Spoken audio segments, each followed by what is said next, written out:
From pricing and competition to AI and the future of the specialty itself, orthodontists have questions, and we're asking them straight to the source. Stay tuned as we interview the CEO of Align Technology, Joe Hogan. Our Golden Age of Orthodontics podcast sponsors make it possible for us to bring you new episodes. Cale Owen is revolutionizing orthodontics by turning the chaos of conventional braces into custom control. Their custom digital solution helps you achieve consistent results while saving on average over 7 appointments per patient. It's custom done right, so you can focus on delivering amazing smiles. Find out how Cale Owen can modernize your practice. Book a demo today and get $250 off when you mention People in Practice to your representative. Created by an orthodontist, Grin is redefining remote monitoring with a cost-effective solution that boosts practice efficiency while delivering personalized care for each patient. Grin provides you with dedicated assistance, enabling you to focus on providing exceptional care, all while saving valuable time for you and your patients. New customers can save up to 35% on their starter package. Transform your practice. Better care begins with Grin. To find out more about our podcast sponsors, visit pplpractice.com/partners. The future of orthodontics is evolving and changing every day. But although the way to achieve practice growth has changed, there's never been a better time to be an orthodontist. Let's get into the minds of industry leaders, forward-thinking orthodontists, and technology insiders to learn how they see the future of the orthodontic specialty. How will digital orthodontics, artificial intelligence, clear aligner therapy, remote monitoring, in-house printing, and other innovations change the way you practice? Join your hosts, Dr. Leon Klempner and Amy Epstein, each month as they bring you insights, tips, and guest interviews focused on helping you capitalize on the opportunities for practice growth. And now, welcome to the Golden Age of Orthodontics with the co-founders of People in Practice, Dr. Leon Klempner and Amy Epstein. Welcome to the Golden Age of Orthodontics. If you don't already know me, I'm Leon Klempner. I'm the really tall guy you see at the exhibit halls running around, interviewing, looking for new stuff. But I'm a retired board-certified orthodontist. I also am the director of orthodontics at Mount Sinai Hospital here in New York, part-time faculty at Harvard and Montefiore Ortho programs, and the CEO of People in Practice, and the newly president-elect, this is news, of the New York State Society of Orthodontists. So now I'm stepping into the political realm now. I practiced for about 40 years before co-founding People in Practice with my partner, my daughter, and my podcast host, Amy Epstein. Welcome, Amy. Thank you. Good to be here as always.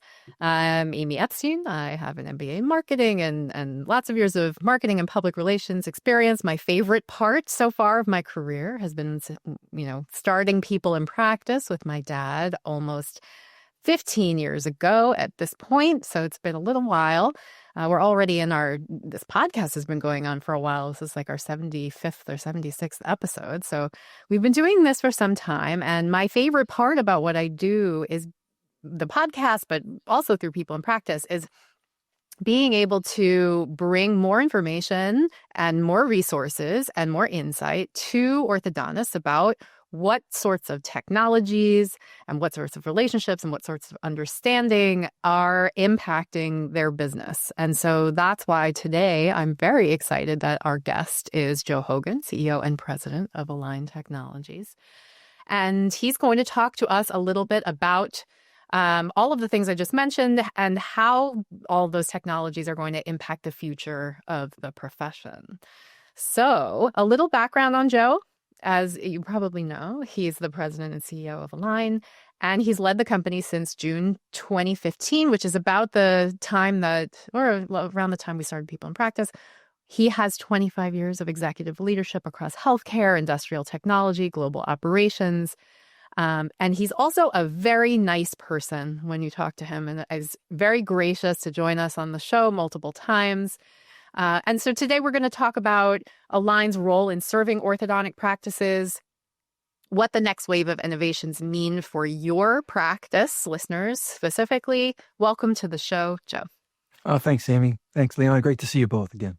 So, Dad, we talked a little bit about how to frame up the questions that we're going to ask Joe today. So we had some of our own. We had some from clients that we, feel would be good for Joe to answer directly. Yep. But you've also, I've seen, been posting on the Facebook groups. Is that so? What was you got some good interaction there? Yeah, a lot of interaction. So, I put up a post on some of the larger Facebook groups, orthopreneurs in particular, and let them know that, look, we have Joe as a guest. What topics would be of interest? And I got a flood of different topics. So there's a lot on orthodontists' mind. And before we started, I asked Joe, is there anything off limits that you don't want me to talk about? And as usual, he said, no, you ask me anything you want. So this guy is, whether you like a line or you don't like a line, you got to like Joe Hogan. He's a straight shooter and he's honest. And with that, let me ask the first question. And the first question had to do with kind of the future plans that Align may have or may not have. Amy and I talk with our clients, with our marketing clients all the time about one scan for every new patient. And that scan will either go to aligner treatment or custom digital appliances. That's the way kind of we see it unfolding as time goes by. So I want to know, first of all, do you see it that way? And if so, does Align have any plans at all to maybe move into the custom digital braces world, maybe acquire some of the leading brands that are out there now? So that's the first question. What do you say, Joe? Well, my first answer to that question is I do see a future that when you look at orthodontics, it's going to be digitally based for sure. And I think when we see the advances in our technology and what we do and how far we've come even in the last 5 years, I'm even more sure that the future of orthodontists in general and orthodontics is digital. And I think digital will expand the marketplace in many ways because of its flexibility and capability. As far as digital wires and brackets and those systems, I have a lot of respect for the technology. I feel I know it well. I have several people on staff that have worked in those organizations, and I've seen the work extensively.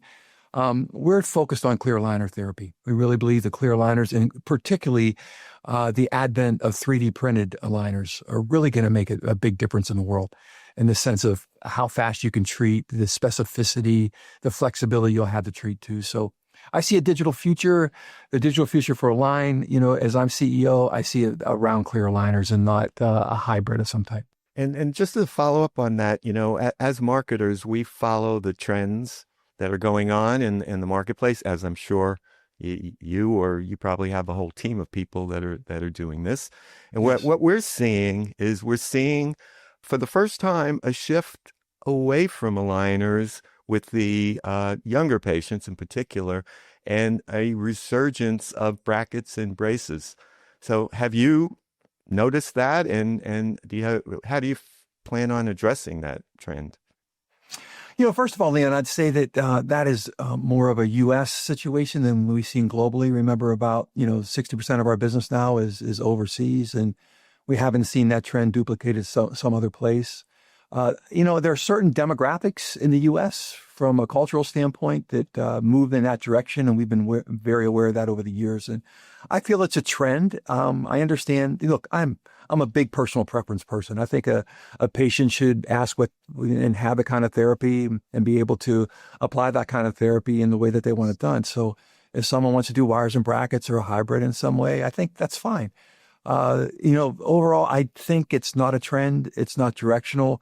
I think like a lot of things that are promoted today through social media and different things, you see trends and they catch on, but they move on. Because I think when you look at the science, when you look at the comfort, when you look at the hygiene and all those different things, it's, for sure, I think the future is around digital aligners.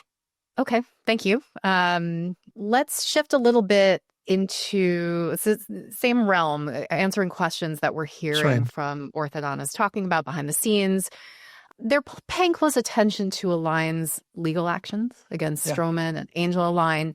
What's the context, now that we have you, that you would like orthodontists to understand about these cases, how it relates to Align's long-term plan that protects IP, but also allows for innovation that can help orthodontists? What's your perspective that you want them to understand? Oh, it's a really good question, Amy. We've been at this for 28 years now, and we were the pioneers in this science of digital orthodontics. And so along the way, we spent billions of dollars. I'm not exaggerating. I mean, just in the last 4 years, we spent over $1 billion in R&D. You've never seen that kind of R&D expense from any other dental orthodontic company in the history of the industry. It's just not there. No, to do that journey for 28 years to where we are today, we had to spend a lot of money and develop technology that we know promotes orthodontics, the movement of teeth, the scanning of teeth, how fast you can move these things, what direction, all those algorithms and different things. It's cost hundreds of millions and billions of dollars. We'll defend our IP like any technology company does.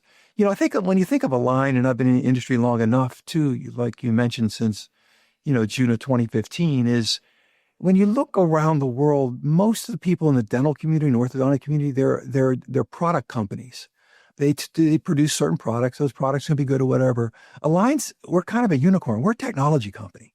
We're founded on technology. There's Silicon Valley is where, it was born, and majority of our engineering team is still there today. And so the short and long answer to your question is we'll defend that. It's the right of our shareholders, the right of this business is to do anything we can. And I'll take this as deeply as you want to go with it, but broadly, those patents that we filed are against what we feel is egregious areas that are offending our patents in both material scientists and material science, and then also in algorithms and how we move teeth. And that's predominantly, the basis of the lawsuits that we have out there today. Mm-hmm.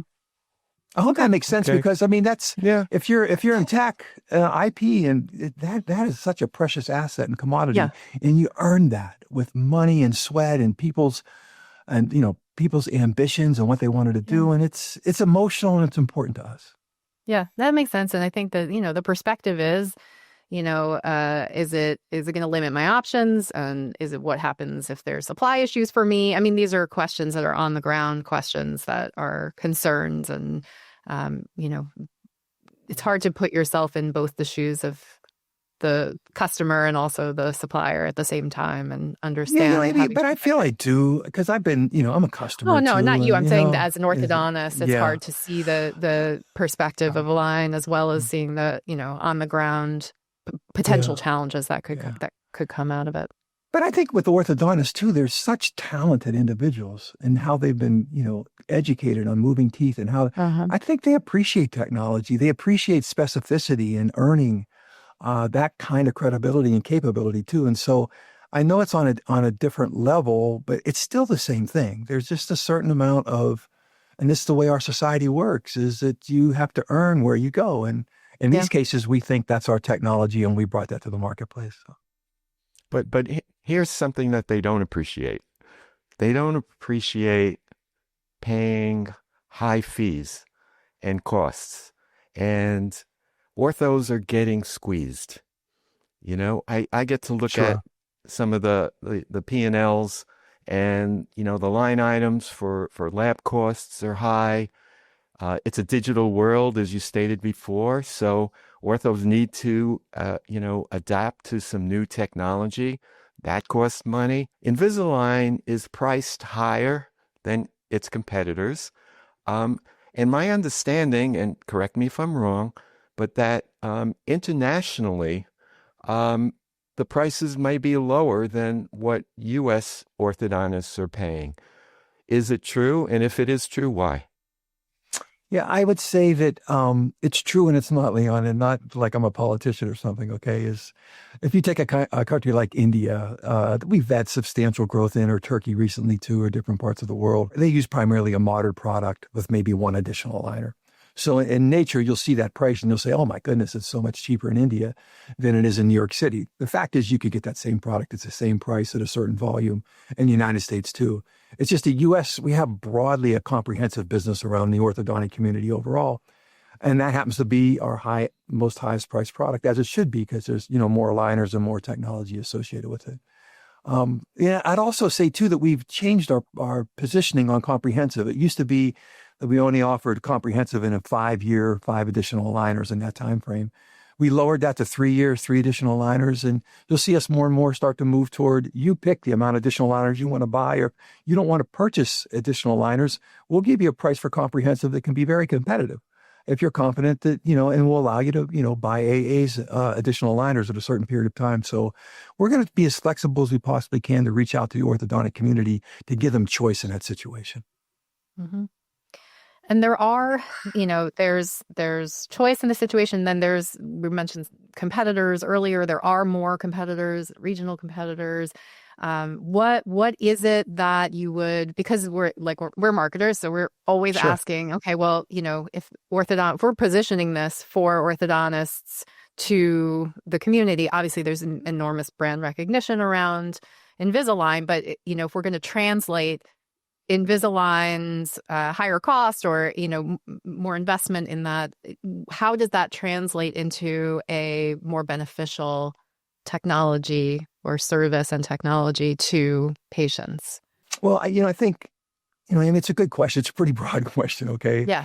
What is the competitive edge that you would say orthodontists should communicate to patients now, now? That's a good question. But first of all, I'd say that when you look at our product line overall, the brand is really important. It's well known. We spend literally hundreds of millions of dollars supporting that brand. So that person will walk into that doctor's office and ask for Invisalign in one way or another. Mm-hmm. And I think when someone walks in there as almost like a prepaid patient in the sense of wanting something, I feel that's a really important asset. And we continue to invest in that. I do not see our competition does anything like that at all. And I think you can have a few $100s off an aligner case, but if you start losing patients coming in, it's a big deal. And we want to make sure that people that are using the Invisalign brand, that we keep moving those patients through. Mm-hmm. Secondly, I'd say, why would you use Invisalign in general? Look, I think we tried to make this as efficient as possible for orthodontists when they come in. Our scans with an iTero scan is how fast those scans are today, how much work if you use our IPP, our personalized plan with ClinCheck Live and different things. This year, 25% of our cases will be almost touchless. It's just at the end, it's a 3D control for an orthodontist to make a few movements, and we send it on to production in some way. And, I came into this business, I could talk about this all day, it really bothered me that our orthodontists that did a lot of Invisalign were home on the weekends, working constantly to try to do new cases and different things. And we really moved into their personal time. And again, we spent hundreds of millions of dollars to be able to make ClinCheck easier. We moved it to the cloud, obviously away from servers several years ago. With ClinCheck Live or Signature Experience that I can go through. I'm not in the sales mode today, but I just want to tell you that we just have all these things that make the life of the orthodontist, and they're be able to communicate to a patient what this treatment's going to look like through iTero scanner, visualization systems, or whatever. All those things, we have the orthodontist in mind in doing that, and the patient at the same time. And so I hope the orthodontic community can see it that way, that it's not us telling them how to practice, but giving them tools to allow them to practice more efficiently and maybe in a better way with their patients too. Mm-hmm. Yeah, I can see that the ecosystem would be, have benefits both to the orthodontists themselves and to be able to share what the benefits are to patients is really important. I think that being able to show them and use some of the tools you have as sales tools as well to the patient would be super important. A question for you that comes up with our clients, and because we develop websites and we manage content on websites and we're involved in search engine optimization and AI as in terms of SEO, what happens if you are treating with more than one aligner technology? And, is there a threshold of some sort where if you don't meet it, they feel like they're afraid maybe to have Invisalign on their website? Is there some sort of guideline that they could follow that they'd be able to make a Yeah, decision sure. about. No, I think that's a good question. Yes, we have guidelines. We've changed those guidelines over the years, and I would just say the orthodontists, they have a question on that, is they should talk to their salesperson, and we can get the information to them right away on what it is. But I would say it's not draconian in any way. Like if you happen to use other aligners at some point in time where it's going to, kick you to the curb, that's not our intent here at all. Yeah. But we certainly want to make sure that when we, obviously invest in our brand to such a degree, that the patient ends up getting what they want. So what I'm hearing you say is that our clients that are using Invisalign, but are also using other brands, can safely put Invisalign on their website without any legal ramifications? I'm saying that there's guidelines around that, Leon. If they talk to their salesperson, that will get the information to them to support that. But again, I'm telling you, we don't have a draconian kind of a stance on this, but we certainly want our brand represented properly too, and that's part of what our agreement is. Does that make I think obviously there's a lot of questions about that in the marketplace. Our salespeople wrestle with it all the time. And when I say it's not draconian, I mean, DocLock in the end is the facilitator of that kind of interest, right? The more cases you do in Invisalign, the higher you're going to be on the DocLock profile. And that's important. And it's one of the things that work out, for us in that sense. But there have been some egregious examples where people have used our brand, like Invisalign, in coordination with another brand that you couldn't even tell the difference in an advertisement in some way, which, obviously would violate the integrity of the agreement that we have. And so I think just for the doctors that have concerns about this, really contact your salesperson. You can be very descriptive in the sense of what's allowed and what's not allowed. Right. Yep. And as a marketing firm, we're very interested in making sure that we don't take any missteps too. Sure. And so being in, close communication about what the guidelines are will be important. So we'll have our clients reach out to reps and have those conversations. Sure. No, thanks. Okay, let's talk about my favorite subject, AI. Sure. So a couple of things come up for me. One of them is I know that Align purchased a direct printing company in Europe a year or two ago, if I'm not mistaken. That's right. Leon. So, and the number of, waste of processing and expense, et cetera, of the conventional modalities of manufacturing aligners doesn't seem to make sense on a lot of different levels. So what's the plan? When could we see direct printed aligners coming from Align? And if there are efficiencies using AI, which it seems that they will clearly be, can orthodontists expect to maybe, get a little bit of break on costs again? Mm-hmm. Yeah. Leon, first of all, so the company referred to is, the name is CubiCure, and we purchased them, I think it was back in 2023, and we can verify that. The resin, we've had to develop the resin simultaneously with the process too. And so we had an agreement with the University of Vienna, experts in certain types of 3D printing, that we moved forward with over a period of years. We identified a resin and qualified a resin that we know works today, that we 3D print aligners with today also, but it's more founded on a biosource material, which is, it wasn't our purpose to try to make it more environmentally sensitive, but what's great is the technology kind of led in that direction, which is terrific.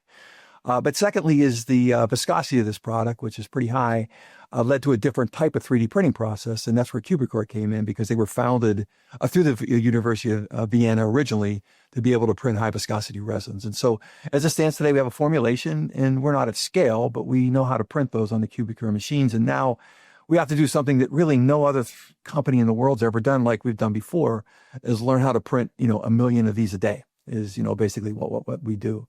When you think of 3D printing, and I could go on all day, I'd first, say that this mimics wires and brackets better than anything.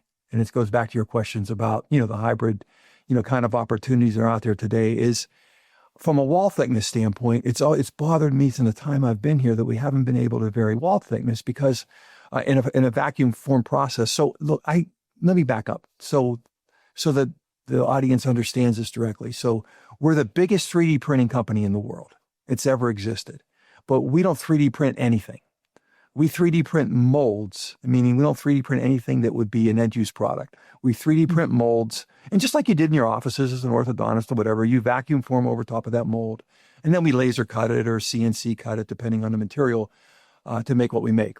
The waste in that process is 95%, meaning you end up with the molds that are basically scrap that you can thermally recycle some way, or we found some other tech things you could do, but it's a brutal kind of recycling. And so that 95% of that waste is kind of crazy. So you're sacrificing a lot of productivity that you're losing from that waste. And secondly, and which most importantly, is you're sacrificing design flexibility and capability. And so we know that wall thickness, it starts off at 30 mil for a traditional aligner, and you draw it down over, an incisor or a different area. It could be 10 mils at the top.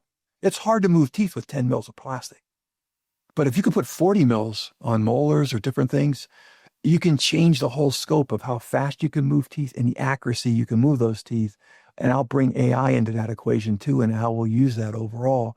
And then plus we're using with a material base that's going to be a lot less scrap in it too. So at scale, at some point in time, there are cost efficiencies there that'll be realized there and felt by orthodontists too. So I'll stop there just for a second, and you can just quiz me on any aspect of it that you want to.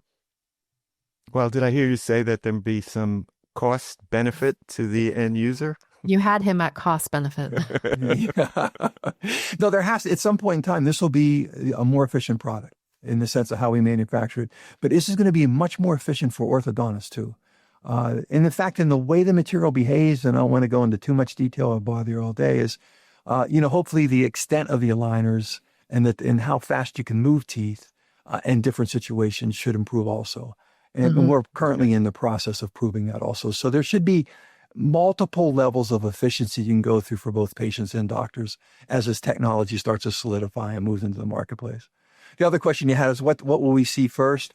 Our first product will be an Invisalign first retainer. So, how do you retain the dentition and the morphology is when you obviously you do a palate expansion of some type, in some way splitting the suture or not, like with IPE or not, or using Invisalign first. How do you hold that palate? And we're designing this now. We're making them. We're testing them in patients or whatever. And what's so great about that is they're oddly designed products. You need variable wall thickness in order to reinforce this product in certain areas to take the forces that are there too. And they're singular units. It's not like trying to print 100 aligners for a case. You're going to do these singularly, and it'll allow us to be able to ramp up in those applications as we have to scale resin, which has never been scaled to thousands of metric tons like this. And secondly, we have to scale the CubiCure process to be able to do, thousands of these parts a day. So does that help? Yeah, for sure. So I'm looking at the clock.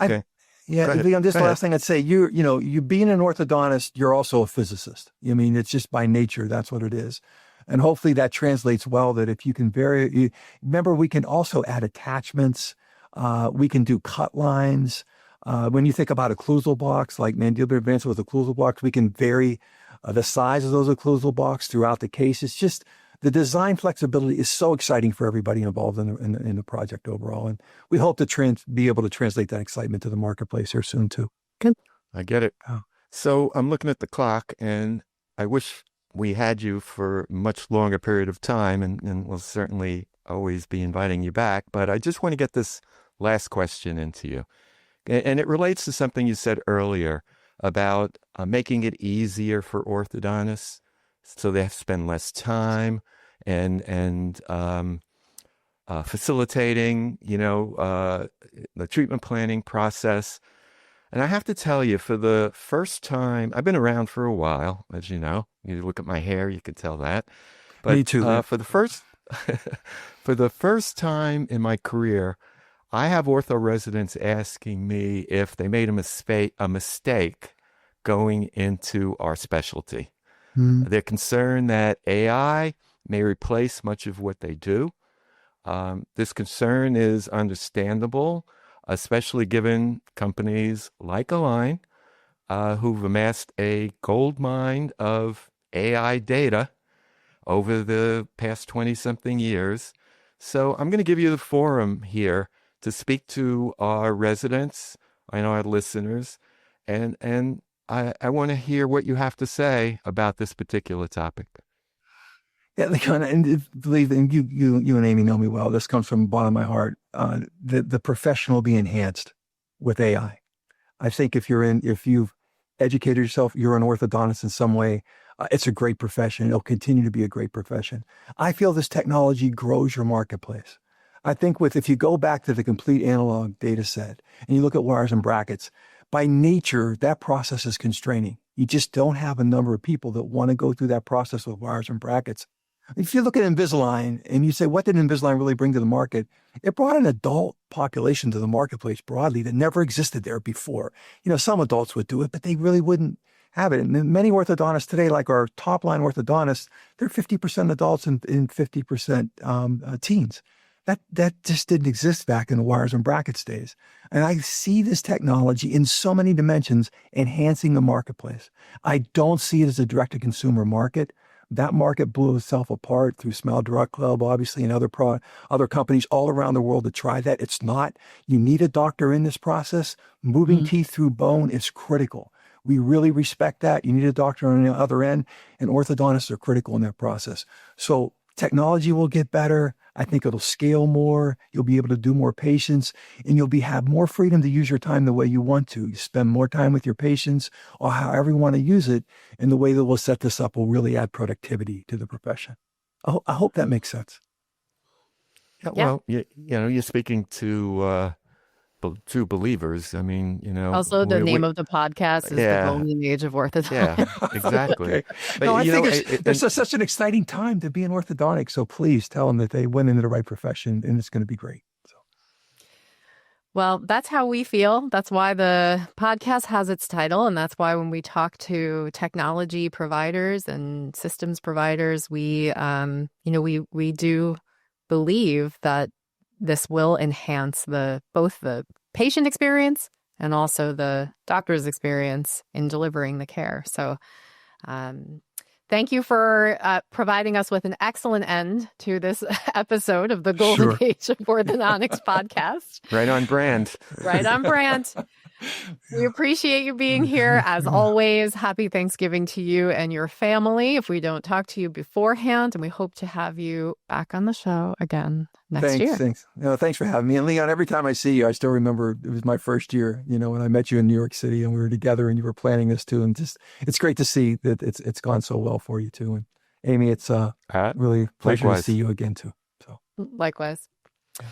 If you liked this episode, you are welcome to listen to our other episodes on Apple Podcasts, Spotify, SoundCloud, YouTube, or wherever you get your podcasts. And if you enjoyed it, we'd appreciate you telling a colleague. For more information about People and Practice, which is the marketing agency that my dad and I founded, we have a team across the U.S. and Canada, and we would be happy to talk to you about any of the challenges that you might be facing. You can visit our website at pplpractice.com to reach out. There's a little thing that will pop up that says, talk to Leon. I'm really here. That actually goes to Leon. Like, he will get back to you if you do that. It's not just a bot, I promise you. Yes, for more information about our partners as well, visit our website at pplpractice.com/partners. Thank you, Joe. We really appreciate you coming on and taking all these questions. And, to your credit, you've always given us carte blanche to ask you anything. And we sincerely, on behalf of the profession, we appreciate it. So thanks again. Thanks, Leon. Thanks, yep. So thanks for watching and listening. If you want to contact me directly, leon@pplpractice.com. We are a digital marketing company. If you need a website, if you need any kind of digital marketing, if you need to increase your patient flow, if you want to bring new aligner patients into your practice. If you're wondering how AI search is going to impact your SEO or your website or your visibility, all of these things. Big area that people in practice are taking the lead on, AI search. So reach out to us. And never forget this.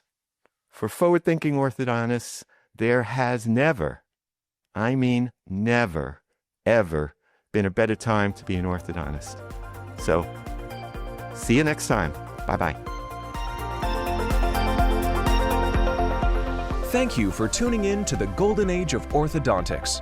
Subscribe now on Apple Podcasts, Spotify, or visit our website at thegoldenageoforthodontics.com for direct links to both the audio and video versions of this episode.